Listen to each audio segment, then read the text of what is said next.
এবং সারা পশ্চিমবঙ্গে জুড়ে নীল সাদা মুছে দিয়ে এবং গেরুয়া রং করে দেবে।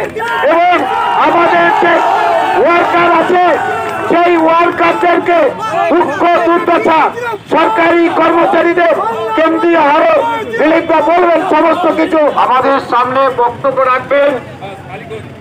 এই জায়গাটা একটু ফাঁকা করে দাও, এই জায়গাটা একটু ফাঁকা করে দাও।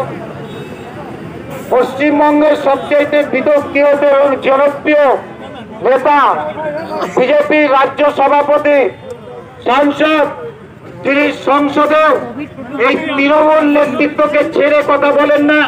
আর এই কালীঘাটেও যখন মিটিং করেন তখনও তিনি ছেড়ে কথা বলেন না এবং হিম্মত করে বলেন, হিম্মতটাকে সামনে লড়ো। ভারত মাতা কি, বন্দে মাতরম।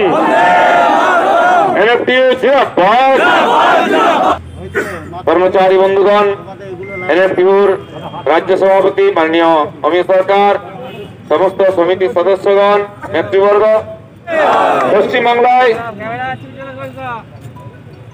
যে লেবার আন্দোলনের ইতিহাস বহু পুরনো। যে কমিউনিস্টরা শুরু করেছিলেন ব্যাপক তারা জাগিয়ে সমস্ত কলকারখানায়, তারাই সেটাকে শেষ করে দিয়ে গেছেন, নিজেরাও শেষ হয়ে গেছেন। এর জন্য বাঙালির একটা বদনাম হয়েছে, বাঙালি কারখানা বন্ধ করবেন। ভারতীয় জনতা পার্টি কোন ট্রেড ইউনিয়ন চালায় না, আমরা শুদ্ধ রাজনৈতিক পার্টি।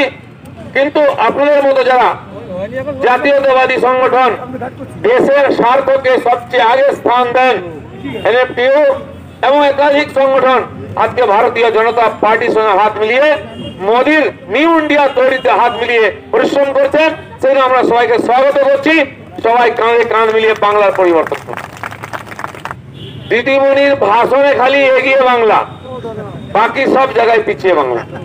সিপিএম এর যাওয়ার সময় দুটোকে শেষ করে দিয়ে গেছে, বাকি যা ছিল শেষ পেরেকটা মমতা ব্যানার্জি ঠুকে দিচ্ছেন।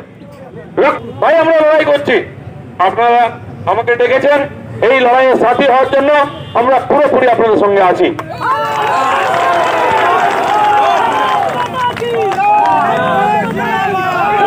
এই যে অরাজকতা, এই যে লুটের, এই দুর্নীতির রাজত্ব, এটাকে উপড়ে ফেলতে হবে। তার জন্য আমাদের সংগ্রাম, এই সংগ্রামে আপনারা সাথী হয়েছেন, আমরা আপনাদের সঙ্গে আছি। আগামী দিনের লড়াইকে নির্ণয়ের জায়গায় নিয়ে যেতে হবে, যাতে 2021-এ কেউ ভয় না করে, দুই ফুল ছেড়ে এক ফুলে ভোট দিয়ে পশ্চিমবঙ্গকে এক জায়গায় নিয়ে যেতে হবে, এই আশা রেখে সবাইকে ধন্যবাদ। ভারত মাতা কি জয়।